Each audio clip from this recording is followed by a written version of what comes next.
Coffee and Chats. Episode 3. Season 1, Episode 3. Season 1. Damn it! Start again. Alright, yeah. Roll intro. So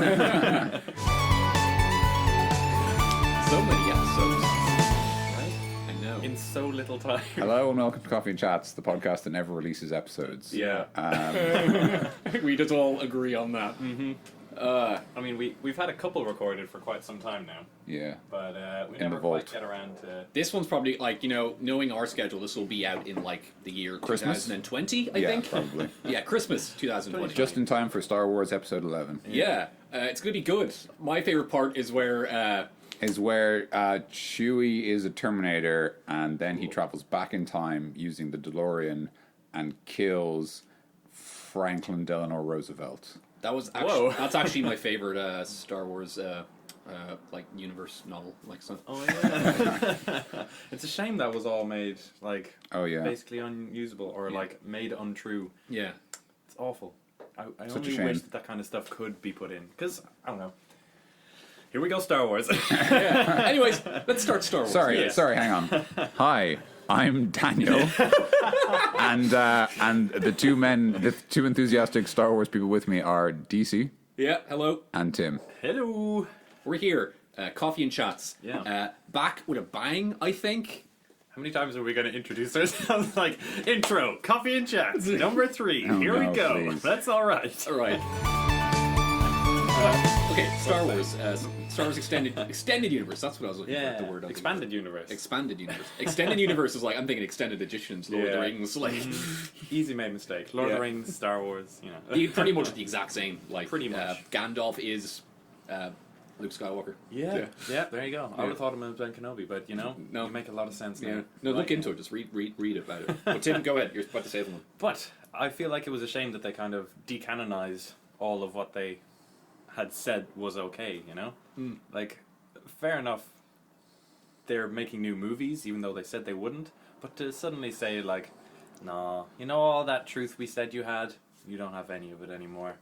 It feels very cruel to the fans. Is there something that's out there, like an official kind of a new Star Wars like book of some sort that kind of lists off what Expanded Universe is actually still canon that they consider? I think No, there's something like that. I've heard at least. I think there's lists online. Yeah, Yeah. I'm pretty sure it is just the movies, the Star Wars Rebels and the Clone Wars movies. I think and the Clone Wars TV series. The That was animated. that was a great TV series. I love Yeah, that. I think there was I think there's a small number of other things as well. Really? I think a small number of books that are kind of regarded as like very good, and I think some games like there's a game for an old console with where the main character is Dash Rendar, Yeah, and Dash Rendar is basically just Han Solo and again. but that's based on the.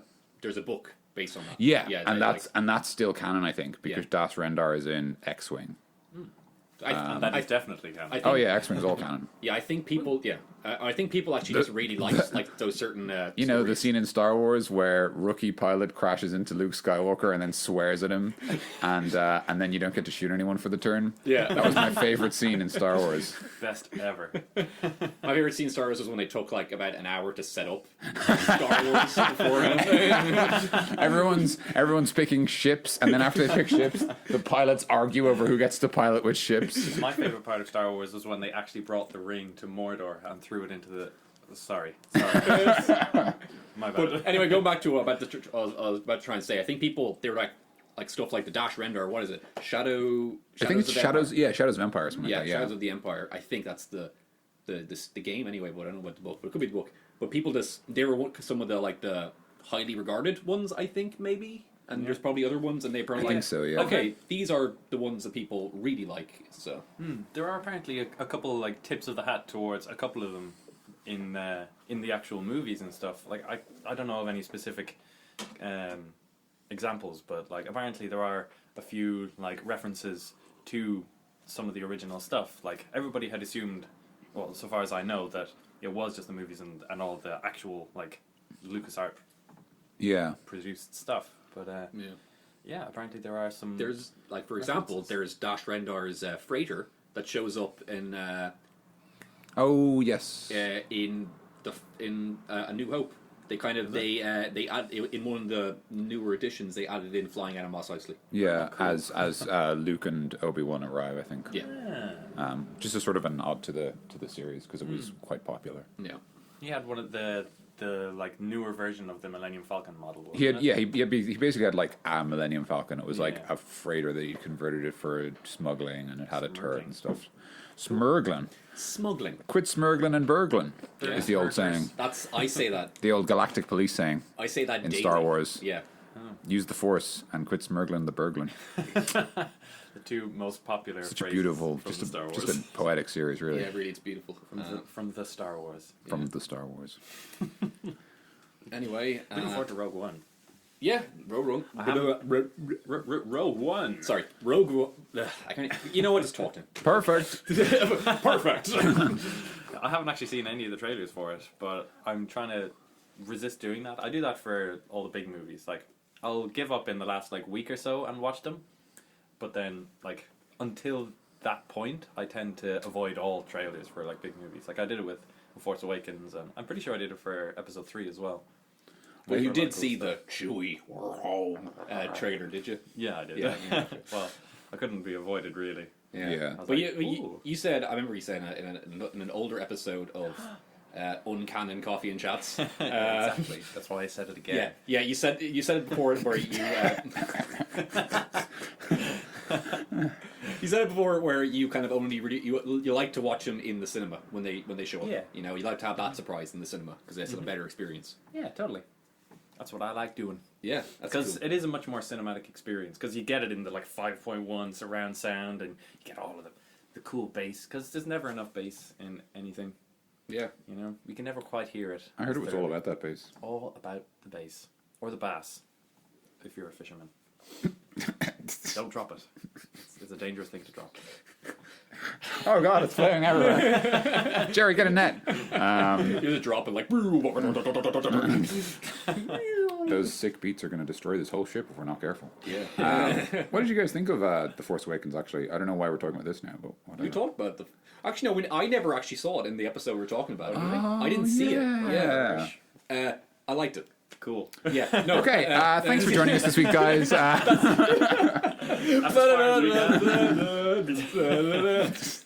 It was a good film. No, I really enjoyed it. When I first saw it, I was just I came out the cinema going like, you know what? I accept that.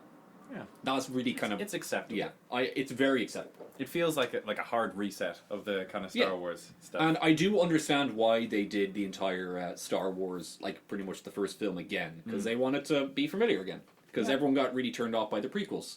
But I think they'll go into more different territory in the next movies. I think because Yeah. you know. I think so. Do you think that was like really, really sarcastic of them? They were like, "Oh, you really like the originals, but you don't like the new ones. Oh, we'll just remake the old ones. How do we feel about that kind of thing?" Just be super sassy about it.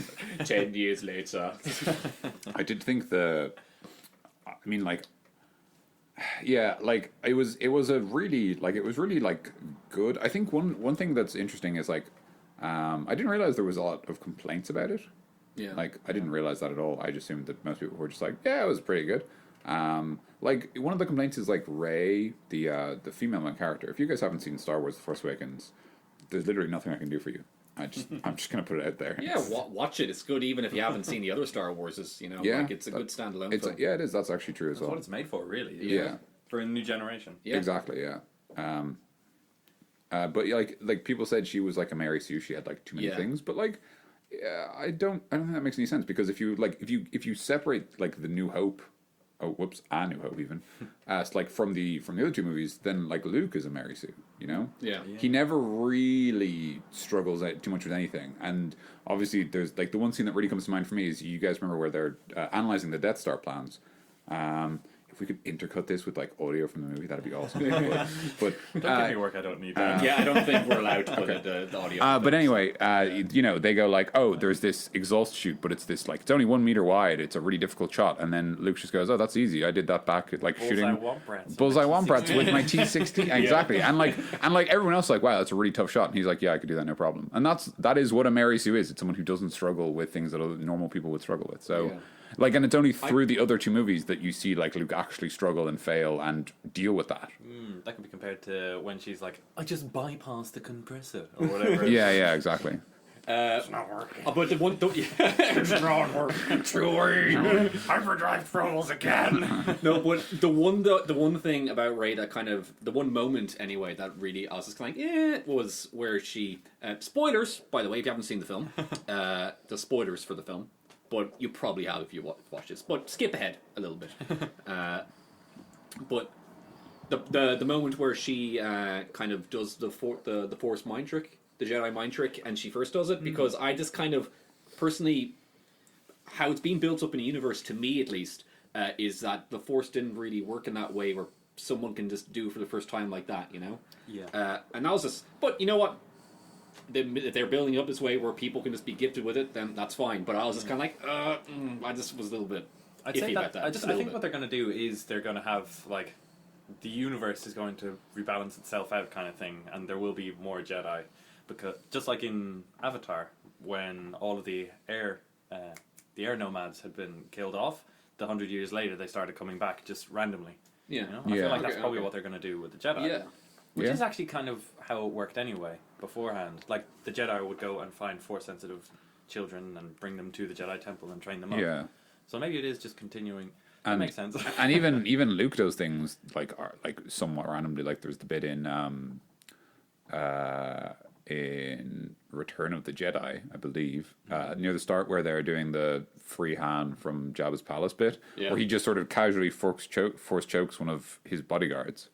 Oh yeah, he just kind of he just sort of waves at him, and the guy goes, and like you know, is kind of pushed into a corner. And like, you know, I mean, even though like later movies would sort of establish this rule that like force choking is somehow intrinsically like dark side, and I'm using air commas, but you can't tell obviously.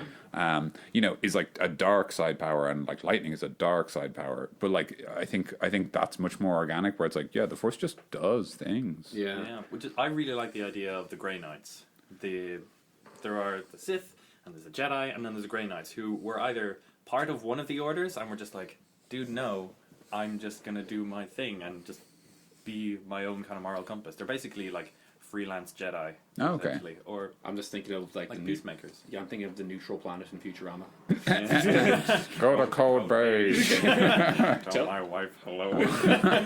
But they've always been pretty cool. The Grey Knights. And Ahsoka Tano in the new Rebels series is so cool. I've loved her since the original movie, the one that she was introduced in, the Clone Wars one, because I don't know, she's just peppy and cool, and I liked her kind of moral compass made sense to me a lot of the time. I mean, she was a bit childish once in a while, but I just have a lot of admiration for Ahsoka Tano as a Jedi. If you're out there, listen to this podcast. Hi Ahsoka, I'm a big fan. But yeah, man, Star Wars is cool. But oh man, I love that shit. Yeah, I actually really like the prequels as well. I liked all of the lore. It was something that I could really sink my teeth into. So yeah, I don't hate them as much as people do. People do. Phantom Menace is a bit of a stupid film. Attack of the Clones is a bit of a stupid film. Return of the Sith is kind of a stupid film, but they're all fine. I enjoy them. I enjoy all they're three. They're pretty at least. Yeah, they're very I don't remember if I actually saw the second one. I remember being taken to the first one by my dad, and all I remember is my dad taking me into the theater. I literally cannot remember the movie. Yeah.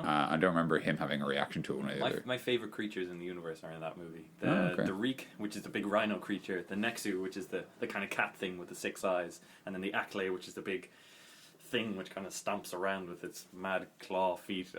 Tim's doing these really good actions with it, but you guys can't see it. And my face is just growing increasingly slack and unknowing. So cool. Like, they don't give any details about them. I researched them myself, and like I've looked into their worlds, and they're just it's really, really rich, dense history to everything. You did your homework. I did. We loved it. You did your homework. Cool. But yeah, and then Padme. Yeah. Anyway, yeah. I quite like the prequels. I don't know. We might get some flack for that, but whatever. Oh, whatever, guys. Tim likes prequels. I have an opinion. Look at that comment section. So much arguing. Oh. Ahsoka, help me. Does anyone? but like I don't think anyone cares anymore, right? Like No one I don't actually think so. cares, you know. I mean, Yeah. like Well, it's on the internet, people who don't actually care but only care a little bit can really make their voice a lot louder Yeah, than it that's true. actually is. It's the whole like behind the wall kind of thing, Yeah. behind a mask. That's the anonymous. I can't remember what the name of the Behind phenomenon Blue is. Eyes. What? Out my eyes. It's a song by someone, Linkin Park, maybe. Limp Park? Bizkit, one of them. One of those L Well, bands. behind One of those Then it's L-I and then what's the and song then title? either I didn't hear you. Behind Blue Eyes. That's by The Who, but Limp Bizkit did a cover of it. There you go. Oh, really? Yeah. Wow.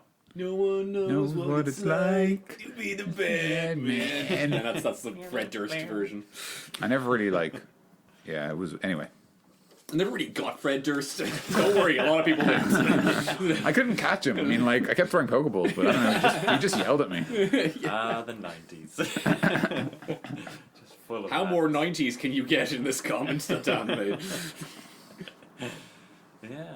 Well, that's that. Star Wars. Huh? Don't even like the 90s that much. Anyway.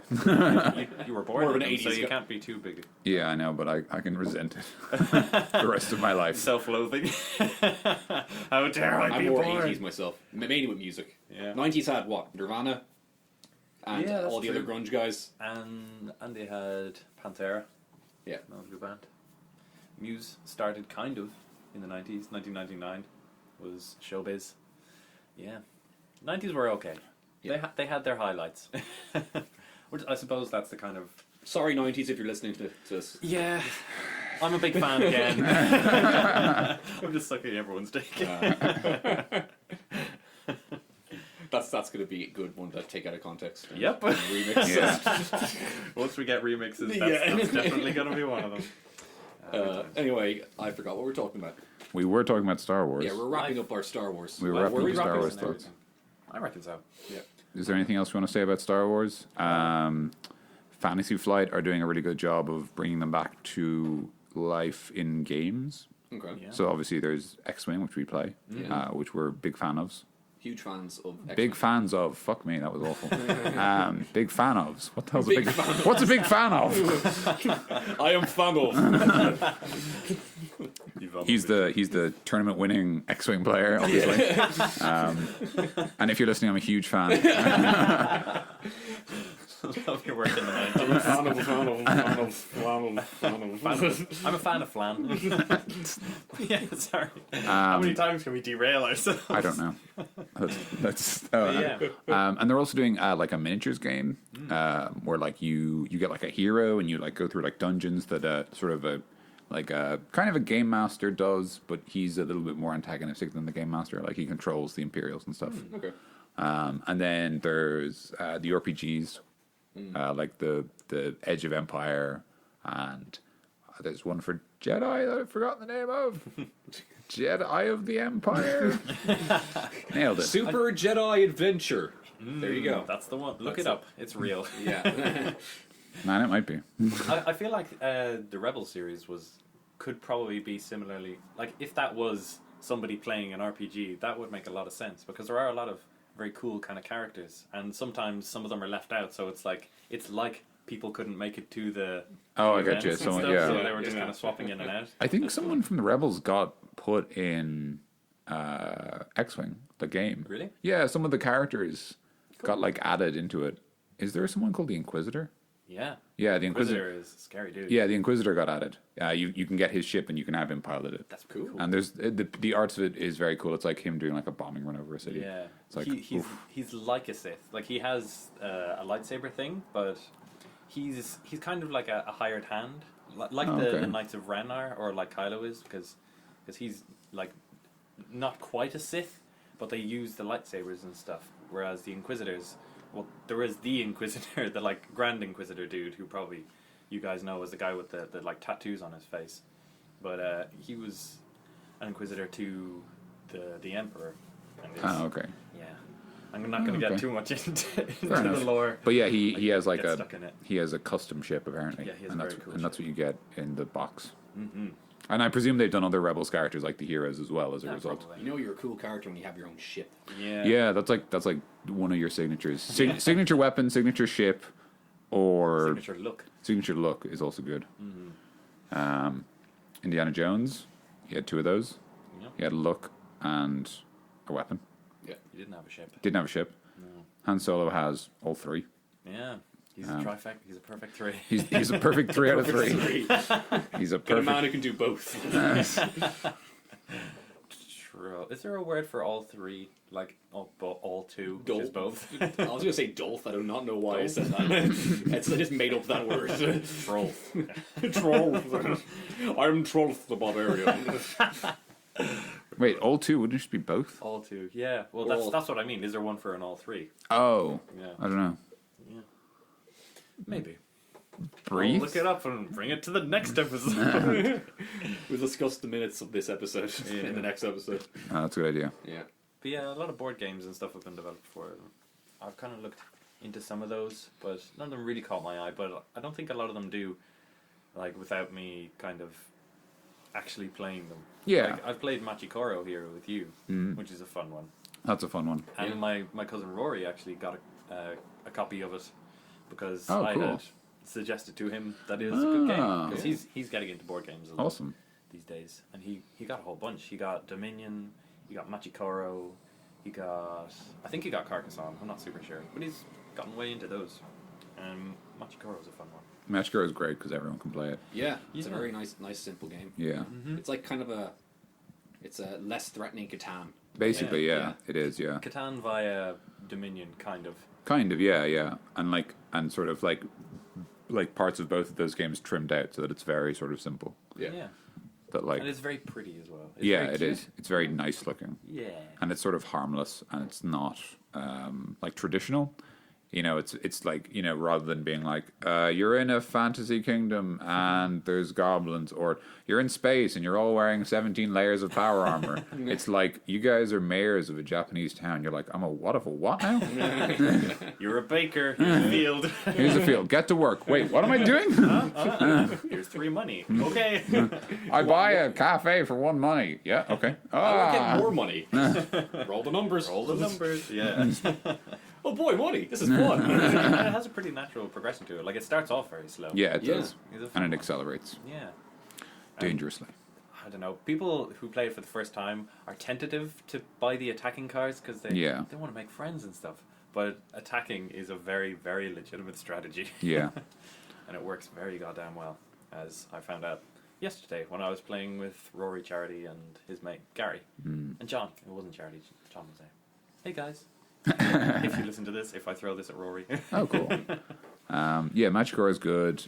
We were playing Trains recently. Trains is great. Trains is good. Do you guys like trains? I Another love one Trains. then in Japan. Yeah. Yeah, actually, okay. yeah. That's another. That's a Japanese designer got translated to English. Oh yeah. Well, if it's based, you have to make train lines in Tokyo or Osaka. Yeah. So, you know, Yeah. I assume there would be some sort of Yeah, there's more Japanese fun. influence. I think there's more fun to be had just playing with the words. Like it's a very innocent kind of standard game. Yeah. and it can be. It's like engaging and interesting, Yeah. but it's not like exciting in it. Oh, yeah, intrinsically. definitely not, But yeah. like with your mates there, you just have. a Yeah, it's good just very fun time. Yeah.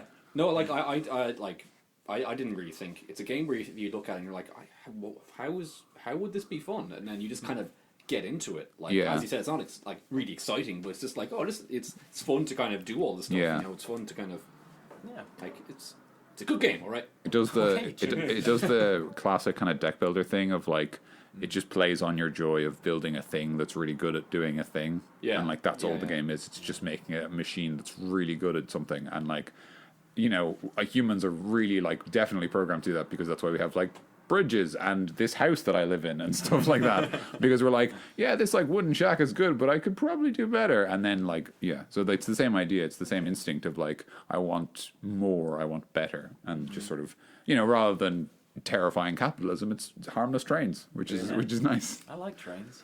I like trains. Yeah, but that's a fun one. Did I ever tell you guys Board games. where I saw some like I think TV ad?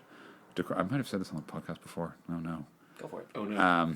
But I saw this ad on TV for like, you know, the worst houses in the worst places, and there was this one house that was right by a train line, and it sort of panned across the house and then panned to the train line, and a train like sped past very, very fast, very loudly. And the first thing I thought was just like, I love trains. And it was so weird. This house. It wasn't even like, oh, that must be really frustrating, you know? Like, it was just like, I love trains. It was. It just had an epiphany. It was like I could probably deal with living in that house, honestly. Like, I think. Where was it? Is it in America? yeah, I think so. I think their trains run all the way through the night. Yeah. So you'd be woken up at like 4:00 in the morning by a train just tearing past your house. Yeah, it's true. It wouldn't be a very soothing experience because they're massively long in America. They have like between like 16 and 24-ish carriages at times, especially for the big freighter ones. I'd love to take some trains across America, actually. Trains. I've always wanted to go on a train across India. Oh, interesting. I've heard that was an interesting experience. I think there was a movie about it that someone told me about, and I was like, oh, that sounds really, really cool. It's a lovely way to travel. Trains, you know, like long distance trains. Yeah, they're like probably my favorite because you know, they're like planes in that they're relatively quick, but unlike planes, you can like stand up and walk around, and there's generally like a bit more legroom. Yeah. It's like a little bit more civil, I suppose, and then boats are just a bit slow. Boats are great. Boats are fun. But trains, yeah, for sure. Hells yeah, trains. I'm a big fan. I've been traveling. Trains, if you're listening to this episode. Tell your friends, like, share, and subscribe. Share on all of your social media. I think trains are popular enough to get us somewhere, you guys. We need a broader audience. Know your audience. We need talk about train we issues, need more guys. trains. Yeah. We have a very dedicated fan base. Of trains. Mostly of cats. Oh, okay. Oh, yeah, we do. Yeah, actually, a lot of cats seem to like to listen to us. It's funny. It's a good thing we alienated those wolves in the last episode. A long time ago. I completely forgot. Yeah, what did we talk about in the last episode? I don't know. God. All I remember is Dan's game. Pokemon game. Mm-hmm. That was in the last episode. Oh, yeah. Oh, yeah. Gosh, it's been a long time. How about that editing I did? I haven't done it yet. Pokemon main game. This is how long these episodes are. Like, yeah, they're pretty long. It's actually a shame because I had a plan back after that episode. I had a plan for another game, for another quiz I was going to do, but it's no longer relevant, so I can't do it. It would. No?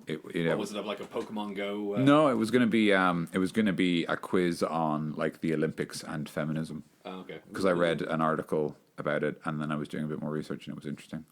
Did you know that in like women's volleyball, women had to wear bikinis up until actually guess a year. Until Guess a year. 2014. No, 2012, because that was the last one. Was it? DC? I'm gonna go with somewhere in the 90s. 98. Tim, you're right. Really? 2012, Wow. the London Olympics, the last Olympics before Rio, was the first one where they're like, yeah, I guess women can wear clothes during this sporting event. Oh, Jesus. Yeah. Oh, man. Wow. That was a joke answer. Yeah, I know. That is so depressing. There you go. Quiz over, everybody. Have your depression and leave. Everyone take free depression. And if you look under your seats, there's one for everybody in the audience. We snuck into your house. Prepared for this. Was there even Olympics in 98? I just guessed the number. It's any of them that are divisible by 4. So it's like 2000 to that. I don't know maths. Well, if it's 4 years away from 2000, which is not. Yeah, It's 96. 96 and stuff. I don't. Although you can have stuff ruled outside of the years of the Olympics. Yeah, of course. Yeah, you can make rules on the years. Yeah. I don't know numbers, man. I don't read books. Oh, I'm a big fan of numbers. I like maths me. Oh, fair enough. I like books. Nah, maths is grand. I like books. Right, guys. Maths, if you're listening, I'm a big fan. No, you said it. 0. Mathematics, universe, if you're listening. Big fan. Big fan. You hold the universe together. Yeah, Thanks. basically. Appreciate it. You and duct tape. Yeah. If it's too hard, get some WD-40. Yeah. There you That go. always works. Those are the two things that hold the universe together and make the universe work. Yeah, yeah. Oh, and math, of course. Yeah. Oh, yeah. Matt. Good old Matt. Yeah. When you said Pokemon game, I thought you meant the tabletop game we were playing. Oh yeah. Oh, yeah. Sorry, you're right. Which was that? Did that come up? I'd imagine so. I think it did. I think that's how I segued seamlessly into my quiz. Yes, indeed. I think we always have it seamless was like segues. it was like talking about RPGs, and then I brought up Pokemon stuff. Oh, yeah, and yeah. then I was like, Yeah. You did a little elbow. You did a little elbow there. Elbow, like Yeah. an air nudge. Yeah. I need to stop making visual gags. Yeah, no, Tim loves doing his like fucking visual kind of actions. Well, I'm enjoying They're them, great so- actions. Yeah, I they are. love them, but you guys can't see them. Yeah, it's a real shame. One of these, we'll do a as I video. said, one of these days we'll get on A video podcast. we'll get on TV. We'll be on the telly. Oh god. You know what we can do now? What? Because I won as something we can talk about now. Oh yeah. Oh yeah, I was- we'll talk about the Pokemon game if we haven't afterwards. But Yeah, this shit means No, this is that's, good shit, I was just guys. going to talk about RPGs more, but go on. Yeah, this is good shit, guys. But Listen to this. I won a competition, Right. and as part of it, I got a GoPro. But I'll get into the Oh, GoPro okay, in a bit. interesting. So I won this competition. Well, from the start, there was a competition. Yeah. Dude, spoilers. We know who won. Oh now. jeez, I'm sorry. Okay, that's your bad. Do some flashback music there. Hey guys, this is Tim from the future or present or something. Anyway, while editing this, I realized that I had already told you all about the Rocksmith competition, but I won it. Yay! But I'm just going to leave in the section where I talk about it because it has a natural flow to it, I feel. All right, well, enjoy. So, Ubisoft are celebrating their 5th year of this game, Rocksmith, which I talked about in the now non-canon Season 0. And I have just been playing it essentially non-stop. I have a ridiculous amount of hours clocked. And Yeah, like it came to the point that when you're playing anything on Steam, it'd be like Timothus is playing Rocksmith like every single time. Yeah. We'll continue. But yeah, they were setting up this competition for the 5th year anniversary of the original game, and so they set out this competition saying, send us a less than 3-minute video of yourself describing your experience with Rocksmith and how it's improved your guitar play and things you like about it and this, that and the other. And I submitted a nice little video. I was quite proud of it. It was very good. Yeah, it's a nice video. Yeah, there were little jokes in it. It's better than anything you've done for us. Visual gags that you Sure. can actually look up now. It'll be in the description. Oh yeah, It's well. gonna be in the description. Yeah, it's my most watched video on my channel, Yeah. unsurprisingly. But yeah, I sent in the thing and they liked it, and I got friended on Facebook by the community manager, Dan Ambrick, before hearing anything else, and I was like, this could be good news or bad news. You're fired. And- What? No, he messaged me saying, like, I have good news. I'm like, how good is the news? and so he told me that it was very good news and that I had essentially won the competition. Right. So I am going to be flown over to San Francisco on the 18th of October. This may very well have happened already. But yeah, already. Oh Jesus Christ. That's actually true. we'll do our best to get Wow, Tim, that's a great gig. Remember that video that came out 2 months ago? Yeah. Of the actual What's actually game? gonna happen is just you're gonna fall over. It's like, what a great gig. Yeah, it was an amazing gig. I totally did. You're just gonna crash throw, and you're just burn. gonna throw up. Yeah, all over everyone. Yeah. The crowd. That was amazing. Yeah, so they sent me this GoPro, and it is so cool. I've had a lot of fun just toying with this little GoPro because I have an app on my phone that connects to it that lets me see through the lens. Oh yeah. Oh, And I okay. have these little... It has a lot of sticky things that you can just stick to the wall and then stick the camera to. Oh, okay, And exciting. then, so if we wanted to, we could just stick the camera on the wall while we're podcasting, and we could just have our chats, and we could have a video podcast, maybe for like a New Year's episode or something. That's mad. Or That we can could be do kinda like cool. and for other parts we can do, if we have any more segments like your thing, any more exciting segments, we can just make that into a video and just Yeah. throw it up there. That's perfect, true. you know. Yeah. Perfect. Perfect. Or if we want to do us playing RPGs, it might help to have a camera. That's true. Yeah, yeah. Like I have my camera and it's pretty good, but it's And I've got a camera too. Same one as you actually, because you recommended it. Good stuff. oh yeah. Yeah, ages ago, like 2 years ago, I was like, "Hey, what's a good video camera?" And you're like, "This one." But I was like, this is the one I have, and Yeah. it does the job. It's good. It's just a handy cam. And it was the like film course you did recommend it, right, or something like that, or No, no? no. Okay. Or did they? Well, I think I think you said something along the lines of. I think you referenced the film course in like maybe they recommended it or someone. They recommend some sort of anything that does something. Oh, one of the settings it does or something like that. Yeah. Oh yeah. Fair It enough. has like white balance and it has a manual focus, which is always better than normal focus, I think. So Oh, okay. Hocus that's- Pocus. Yeah, manual focus is always the way to go for doing specific shots and all that. Cool. And it has all the white balance and stuff. It has all the settings for filming anyway. Yeah. So. Oh, okay. I think it would be very, very cool if we did do like an RPG podcast, because they are very, very popular these days, you know? And it's very, very rare to actually get... Shouldn't you think just because they're popular too? Sorry, yes, we should. We want to get exposure. That's exactly why we want should to be do famous. things, We want money. That's why I do this show. Yeah. Like, That's why I put up with you losers. yeah. Like after this, I'm just gonna whatever. I'll just walk out. And But like in most of the online ones, it's people playing via Skype. But ones like Critical Role and what's the one by the Yogscast guys? I can't remember. Giving what him it's the called. blankest look right now. yeah. Something Incorporated. Something Incorporated. I can't Acquisitions remember. Incorporated. Acquisitions That's Penny Arcade. Penny Arcade. Yeah. That's the one. But yeah, they're very popular because they tend to be in the room together, or they have times when they are in the room together, like in a live setting or something like that. And I think those get very popular because of that. Like, you see the interactions between people and stuff. I think that would be a very cool I'd format. love to do something like that, but I'm getting sick of making promises on this podcast, and I never actually end up No, doing but so. this is the inspiration, you know? This is us talking about This our is the thoughts. inspiration station. Yeah, man. Oh, man. That's what we do. Oh man! Look at me being inspired. Wow. Wow. Such inspiration. Wow. Yeah, we might do things. Yeah. You know. I feel Well- like we will.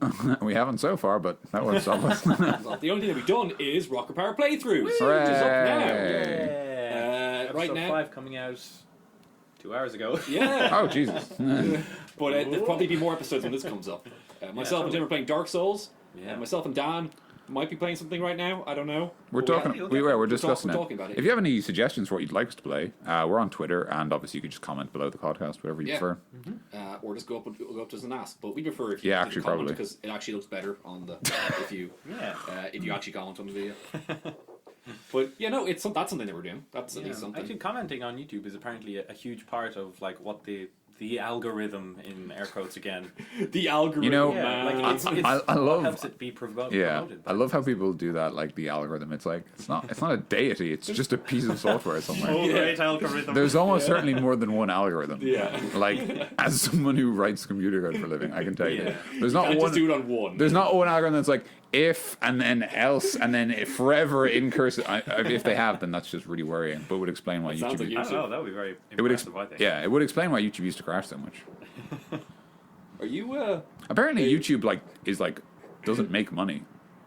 No? No. Yeah, I don't know if that's true, but apparently, it's basically like YouTube actually doesn't turn a profit. It's more that like as a part of Google, it's very useful. Okay. Yeah. Although obviously that might be incorrect. It was just something I read somewhere that I thought was interesting as an idea. Yeah. Like YouTube specifically doesn't actually make any money. Sorry, just as you were saying that, Tim was uploading the next episode of It has been made public. Nailed it.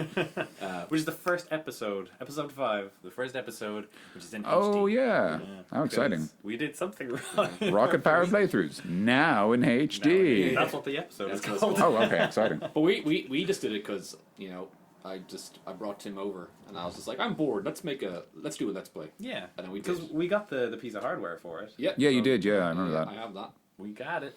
I had a while back for doing my Zelda video, and then I didn't do my Zelda video. Well, there's nothing you can't do it. Yeah, that's true. You've still got pieces. It's not like a jigsaw made of meat. It doesn't degrade. It's like a jigsaw made of wood. It sticks around. I might do it, yeah. Yeah. But also when I do something else, I'll think of something that's Totally. good. Where the fuck did jigsaw made of meat come from? I really don't. I like it. That's I'll take 3, please. That would actually be kind of exciting, yeah. If you had like jigsaw burger. Although you need some really, really, really tough meat to make it stay in shape. Yeah. A rack of lamb or a rack of ribs. Yeah. Yeah, is basically a puzzle that you just have to cut up yourself. Making me hungry, right? No eating on a podcast, Mikey. That's That's the golden rules. Golden rules. golden rules. That's what I always say. I say, guys, no eating. Right? Yeah. No fighting. None No of this- fighting. Shakira. None of that, please. Yeah. And like, I'd love yeah. You can drink no problem, but you No, can't eat. you're not allowed to slurp though. Yeah. I think in You general could probably eat know. like a nice ramen. Like, Oh god. Oh jeez, I'm sorry, you guys. I just really love this ramen. Or talk through the ramen. I'm just gonna finish it. Oh, it's probably really unsettling for people who don't like that noise. Sorry, guys. everyone. We'll, I don't know. Here's a picture of a puppy for you. Oh. We'll just put a warning ahead of time, really loud klaxon. Warning. Return to Energizer. Return to Energizer. Oh, what a game. What a game. Qzar. Qzar. Game in real life. Qzar. Qzar. So cool. Yeah, man. Yeah. What have you guys been doing? What you guys up to? You guys want to hang out later? You come here often. I don't know, you've thrown me under the bus with that one a couple times. What? So, Tim, what have you been doing lately? Yeah, that's actually true. Yeah, I do that all the time. Yeah. Then again, I don't even think people want to know what we're doing. Well, I like to know what you What guys they are tune in doing. for. Cool. Well, you know, with me, just been working. Have I had gigs? Well, I've had Yeah, since the dude, you last- released yeah. a fucking album. Yeah. Yeah, that's true. Oh, yeah, that old thing. That thing. Yeah, there's a signed copy of the album behind you there. Yeah, the Behind- new 52. Next to the everybody. teapot. Yeah. Next to the teapot, new 52. Place of honor. Let me sleep. I'm gonna put it. I'm gonna show it to the microphone like I'm filming this. Look at it there. And if you look under your seats, no, there's not. It's That'll not. be so freaky if you just. That would actually be incredible. Yeah. Imagine be a if we good could pull promo. that off. Oh man, that'd I mean, be so we probably exciting. know everyone who's watching, who's listening. It would be so exciting. Here's one. Yeah, but Let's list off. Yeah. yeah, new 52. Let me sleep. I play bass for the band, and it is a really good album. I'm not on the album, which I think a lot of releases I've come out with lately, I haven't actually been on the album, but I play in the band. Yeah, but you were at the show. And you were was at very the show. good. Thank you very much. You were very good. I was playing at it, and we had an album launch in the Workman's Club a little while back, and was Tim great. was there, Dan was there, I was there. people were there. We were up the front. We were at the front. I was still deaf the next day. Yeah. My ears were ringing until maybe 1 p.m. the next day. And I was like, worth it. If you get to a heavy metal show, that'll kill you. Then I won't go. I'd rather not die. Damn, foiled plan. Scratch that one off the list. But it was a good. It was a good show. I had fun. Yeah, it was Yeah. a good show. It was great. The little funky breakdown in the middle. Oh, that was very, great very fun, yeah. Yeah. And apparently the sound engineer went up to me afterwards, going like, "You just messed up my entire settings when you did that funky breakdown." But whatever. He had settings for my bass, and once it did, he's like, "Whoop!" Boosh, and it just fuck it. Cool. Like that's the thing about being a musician. The sound guy will always hate you. So Yeah, that's how it works. I don't know. The best you can do for like a sound guy, I hear, is just like make sure your stuff is neat and like don't get too much in their way. yeah. You know? Yeah. And also don't be a dick as well. Like, Yeah, like let them do their job, and then they'll let you do their job. Yeah, so many musicians are young and just complete assholes about Yeah. it. Like they're just full of themselves and like, I am the musician, look at me, Yeah. kind of thing. And buy them a drink afterwards, maybe, just as a Yeah. thanks. That's a good one. And it's always like thanks to him for making us sound good kind of thing. Yeah, like, exactly, at the yeah. Give them a wicked shout out. show. Yeah. Yeah. It's cool because they work really hard, the sound guys, to make it. They set up all the stuff, And it is, by its very nature, an invisible job. Yeah. Yeah. They're all the way at the back.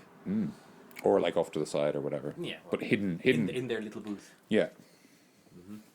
I know the in the Harbour Bar in Bray, they have it connected to the iPad, so the guy kind of sets up the channels, and then whenever I see the sound guy, the sound guy I saw anyway, he went off to the bar, sat there with his iPad, and then with with a drink or something, but he just kind of like whenever something was too loud, he's like, oh, on his iPad, it's brought down, and that's it, and then go out for a smoke, and then just like kind of you'd always have it at the ready if you needed to. Yeah, yeah. So, Yeah. I've been watching a lot of, well, maybe not a lot of, Devon Townsend, one of my favourite bands, is doing a vlog for all of their shows over the last like month or so, and the guy with the camera, Zim, doesn't actually know like anything about any of the musical gear or anything. So that's kind of funny, but it means that you get the kind of questions that people would ask. Yeah. And he basically just lets them like explain their whole rig. And some of the most impressive parts of it, to me at least, were the girl Lisa, who is the sound chick, and Mike St. John, who was the keyboardist and the lighting guy, and it's such an astonishing amount of work that goes into making a band sound and look good. And yeah. it's just so cool, and it's very interesting. It's worth checking out if you're interested in live music and stuff. Cool. Yeah. Lights are such an underrated part to a show. It's like a rock show. You kind of like lights are. It's. Yeah. You would look really cool with lights. You know? Yeah. And, It's part of the experience when you go to the bigger shows and stuff. Like when I go to Muse, their light shows are always astonishing, and it is always a huge part of the atmosphere to it because they have lasers. Maybe someday I can afford lights or lighting. But maybe someday in my house I will have some yeah. lights. Maybe someday. Electricity. It's so dark in here. No light comes out of my fire. Oh, dicks. Stupid curse. The curse will be lifted someday. On the subject of music, I've been listening to an artist called Aesop Rock. Aesop Rock. Aesop Rock? Aesop Rock. Heard Is that of. 2 words? Yeah, it's Aesop, like the guy who made the Fables, Aesop's Okay. Fables. and then Rock, like the thing that the Friend on wrestler. beaches. We both went in different directions there, but neither of us are wrong. Hey. As in Dwayne Johnson, the that kind of. But yeah, it's basically like I only looked him up because I don't know if I mentioned this before. Might have mentioned it in non-canonical season 0, but I was listening to Lupe Fiasco and I started following him on Twitter. Yeah. And someone asked him like what was the best album of 2016, and he said The Impossible Kid by Aesop Rock, and that's what got me to check it out. And he's really good. Like he's this hip hop artist. He's been around for a while. He's in his 40s now. But he does a lot of really, really good protest stuff. And his most recent album, The Impossible Kid, is really cool. If you look it up on YouTube, they basically got the entire album and set it alongside a recreation of the Shining movie done using puppets. Obviously, the movie is shortened to match the 40-minute time of the tracks. Yeah. But other than that, it's shot for shot the same movie. Wow. But instead of Jack Nicholson, it's like a tiny Jack Nicholson, sort of like a Ludo piece, big sort of circular head and then kind of a conical body, that sort of thing. Okay. And all the characters are made up like that. Cool. And it just syncs up with the album and stuff like So that. the Impossible Kid. The Impossible Kid by Aesop Rock. Yeah. I have to give that a listen, actually. It's very. I keep meaning to listen to Lupe Fiasco. And I will- I will- bombard me with links. Excellent. I will. Yeah. Man, it's always hard to choose what songs to go for. Actually, like all of them. sure. A friend of mine basically said he looked up Lupe Fiasco. The interesting thing about Lupe is that I don't know if I can refer to him in his first name like that. But the interesting thing about if you look him up, the first 2 or 3 links you'll get are kind of the songs that are relatively popular, and you've probably heard them on the radio, and they're okay. But it's sort of if you kind of go beyond that, you start to find really, really interesting things. Okay. But yeah, that's sort of because that's what he said. He said he just looked him up. He just literally Googled and looked up the name on YouTube and just clicked the links kind of in order. And the first 3 or 4 songs, he was oh, this is sort of predictable. I don't really know what the big deal is. And then you hit some of the interesting stuff like Adoration of the Magi or Next to It or something like that. And then he was oh, this is actually really interesting. Cool.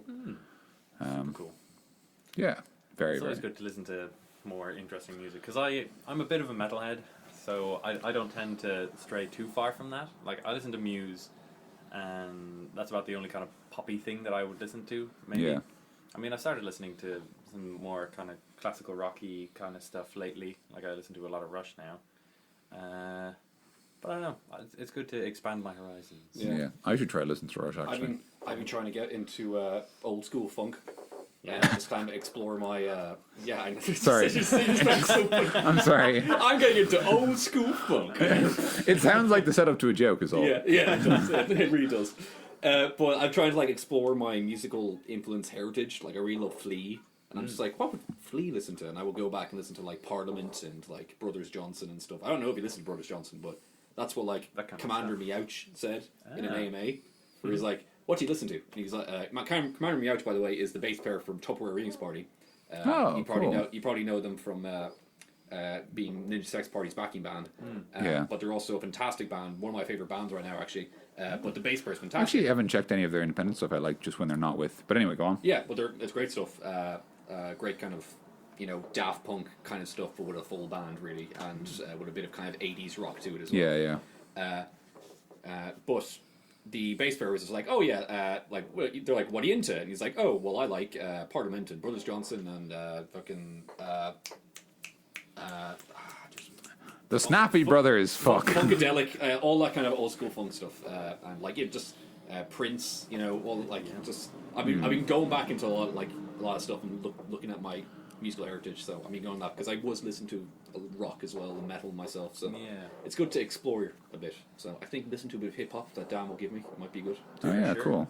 There's actually a really interesting thing where someone did a graph of they got the first 35,000 words that a hip hop artist used, and basically used that to map out like how varied their vocabulary is on a graph. And he, as 2 reference points, he used Shakespeare and Moby Dick. And it's kind of interesting to see like sort of the you know, there's like an average of like this is how much most hip hop artists use, and like at the very front, like it's actually interesting because he basically says like I drew the graph out, and then he showed it to r/hip hop, and then they complained because he didn't include Aesop Rock, and the reason he didn't is because he knew Aesop Rock would basically pull the whole graph forward, which he did. He was like when you actually like measure, it's like yeah, his like vocabulary is more varied than Moby Dick, like. That's the level of like language that he uses. But then actually, interestingly enough, like the other like second highest one after that is like Wu-Tang Clan and a lot of its members and stuff like that. Cool. Which is interesting. I might check them out more because I haven't really. Yeah. That's what you get when the Wu-Tang raise you. That's a lyric from "Can't Hold Us" by Macklemore.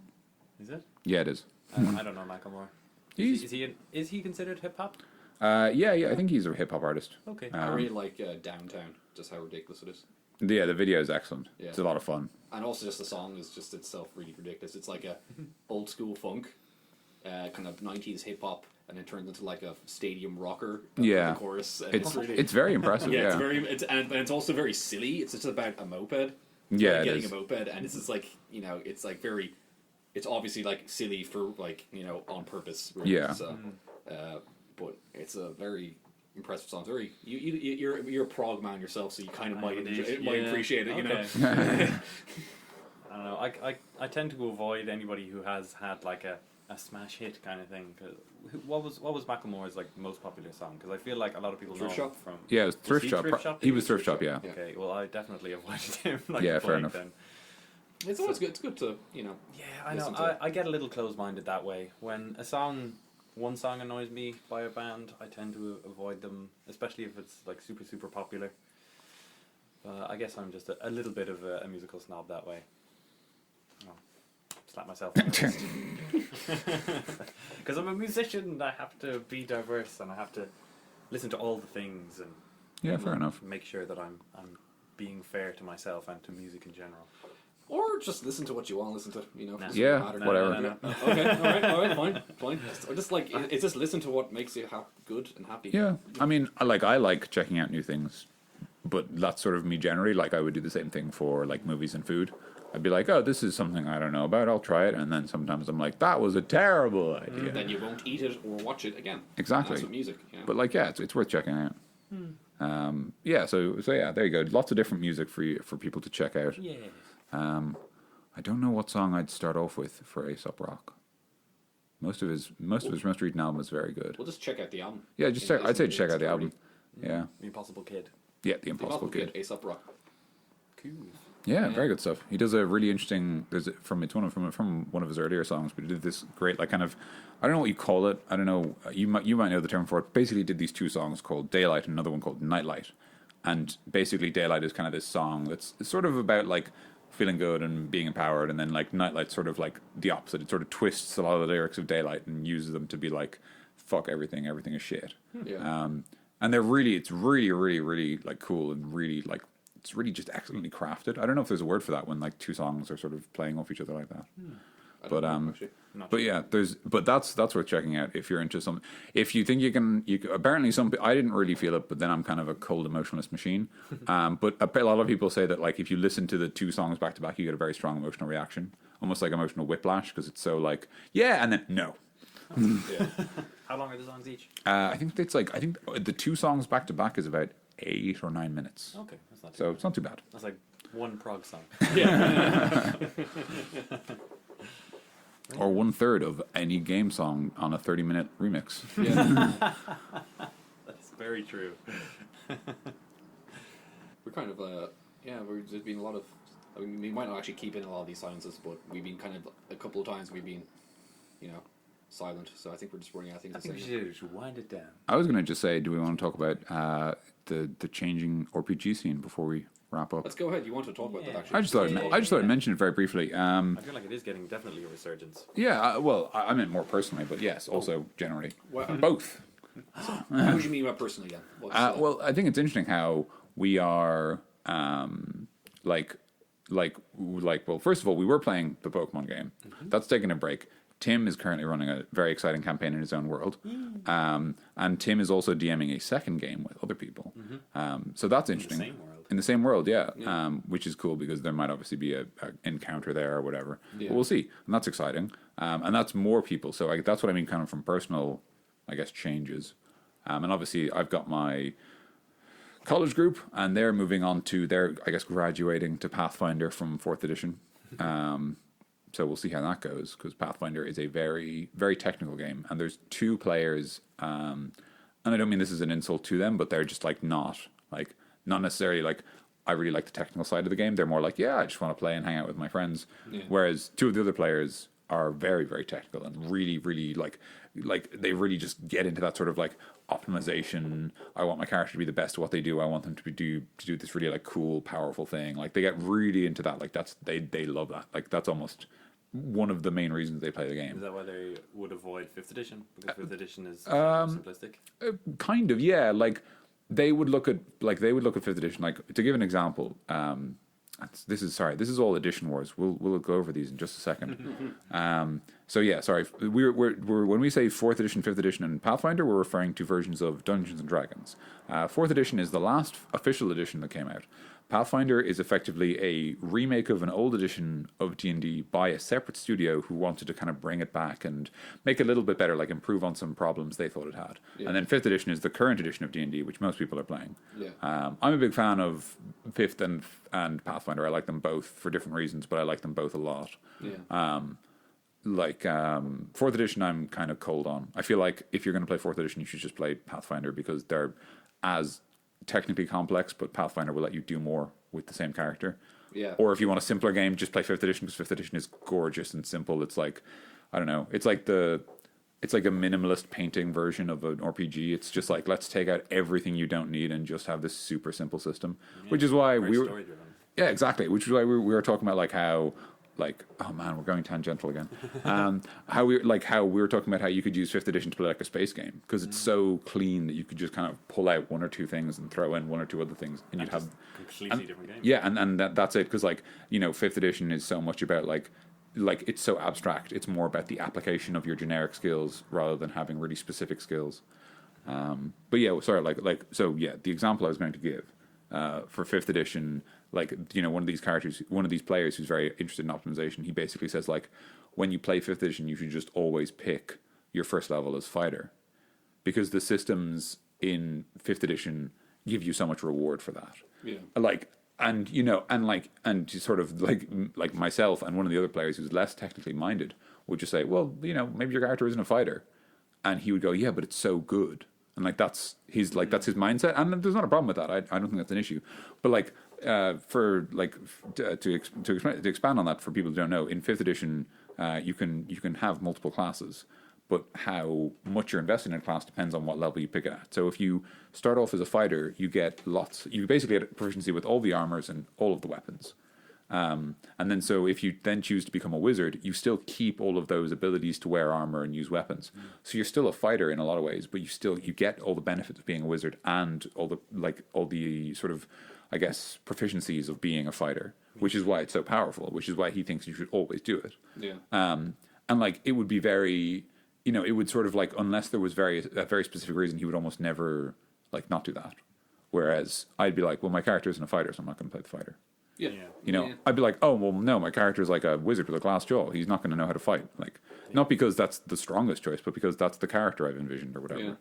Yeah. It is definitely more orientated towards development of your character. Yes. A rogue person, this example is going to be taken from Critical Role if anybody makes it.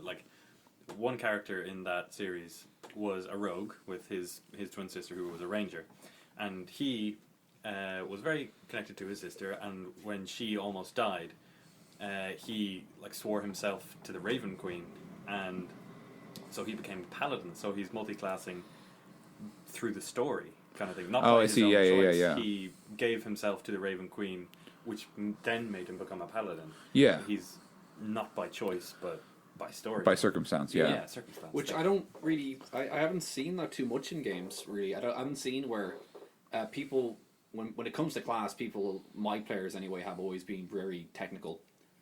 Like, their characters have not really been technical, but the class has always been like, oh, I'm a fighter, I'm a wizard, and I want to multi-class, and it just kind of happens. It's never like, oh, I picked up this book about magic spells. I can read it, and then you kind of, oh, I know a couple now, and like, oh, you get for next level wizard, you know.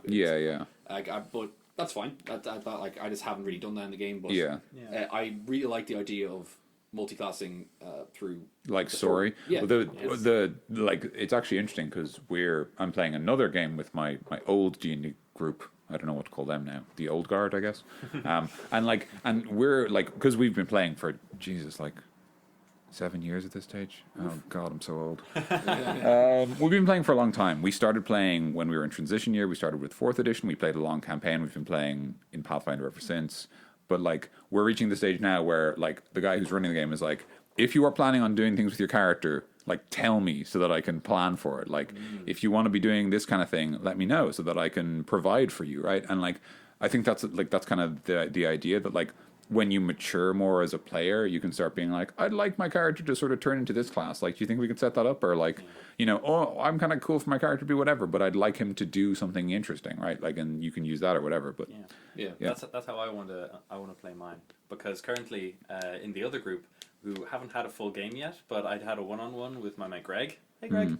Hi Greg. He does listen. He actually does. Unlike maths or trains, he actually does listen. But he wanted a character who was kind of a traveling, like swashbuckling kind of half warrior, half kind of bard kind of thing. Yeah, okay. And so I messed around with the bard class and kind of meshed it together with the warrior class, but we made it a warrior class, so it's going to follow that route, but he's going to multi-class as a bard, and that it's just going to happen to be able to work that way because of the story that he wants to tell. Okay, cool. So he's probably going to get up to level 3, and then he's going to start on the bards and get that up to level 3, and then he's just going to do whatever he wants. Yeah. Or that's what I think he's going to do. Yeah. Although exactly. I shouldn't know. So, Greg, if you have plans, you know, let me know. Yeah. Yeah, and it's I want to get back into DMing another game. But first we're doing teams anyway. Yay! I might get another group or something going, but yeah, it's just... my feelings. No, I'm joking. Oh, ouch. Can I play in it? If you want to, yeah. Yay! But I'll get back. We'll all get our chance, but first doing teams, it's going to be fun. I was only going to mention, when you were saying how it's getting bigger overall, is that sort of like because of Matt Colville and stuff? Or just... In terms of us, yeah, I think lots of people have been... when did he start? Like 6 months ago. Yeah, I guess so then. Yeah, if you guys don't know, we definitely highly recommend if you want. We should definitely put these in the description. If you're any way interested in D&D, then watch Matt Colville's videos, because he's just a very good spokesperson. He's a very DMing and running a game. He's great. Yeah, he's great. He knows his stuff. He's been playing it for such a long time, and he has great advice and stuff. And he kind of would say it in a way like. Where it's like, this is, I guess this is not the right way to do it, but this is how I've done it, and every time he describes it, it's always a good way of doing it. You know, it's just he knows what you should do and what you shouldn't do. Really. I think, yeah, but like, there's a few things. First of all, like he's very well spoken and he's very engaging when he speaks. Yeah. He's very like positive. He doesn't rely on you know, cursing or shock or anything like that. He's very sort of frank, and he just wants to tell the stories that he has to tell and give the advice he has to give. Yeah. And then the other thing is obviously the thing where like and I've only seen like two other really big ones, but like of the RPG sources I've seen, his is the only one where he goes, this isn't the right way to do it, but this is what I do. And he's the only one who like prefixes everything he says with like, this is not the way, this is our way. And I'm giving it to you because it might help. Or he goes like, this is another way of doing it. I don't really do that, but do what you want. Exactly, yeah. You know, like, he'll even give alternatives and be like, I wouldn't do that, but whatever, like it's your game. Which is like so much more positive than like the sort of like, you know, puritanical, like, no, this is the correct way to play D&D. Ban the leadership feat when you're playing Pathfinder. Don't let anyone play, I can't think of a class. Pixie. Yeah, exactly. Blah, blah, blah. This is bad. This is how you fix this thing that's broken or whatever. Like, he's just like, he just sort of goes like, yeah, just play how you want. Which is like really, really good. Like, I've said it to you guys before, but like, he is like the best spokesman for D&D I could imagine. Absolutely agree. I would like, so far. like, yeah, exactly, yeah. It's one of those things where like if he As I said, I will let he's the kind of guy that you would elect to meet Obama to talk about D&D. yeah, exactly, yeah, to run a D&D game for him. To run, exactly. To be the person like the leader of D&D, you know, just sort of the representative of it Exactly. as a group, because he's such a like positive model. But yeah, so he's great.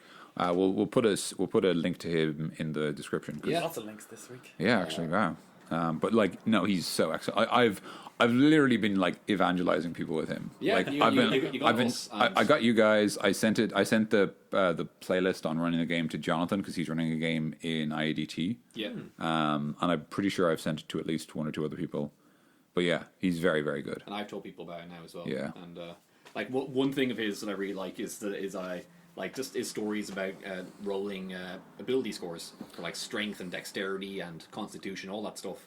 And my favorite one is the story he had where his friend rolled all with d20s, where there's always a chance of that your strength could be 1, which is not good at all. Yeah, of course. exactly. Or your strength could be 20, which is like the best, and you're superhuman, you know. So and I've always wanted to do that, for a one-off. Yeah. Super cool. Well, yeah. We all love RPGs. And music. And Star Wars, apparently. And trains. I'm a big fan. Trains, if you're listening. Ahsoka, if you're out there, what's up? Well, yeah. Thanks for tuning in this week on your radio devices. Yeah. It's been an absolute pleasure having all of you. Thank you very much, everybody. Yeah, thanks for listening. If you'd like to listen to more of us, you can click on the channel or you can subscribe. Yeah, consider subscribing. Consider subscribing. Join the army.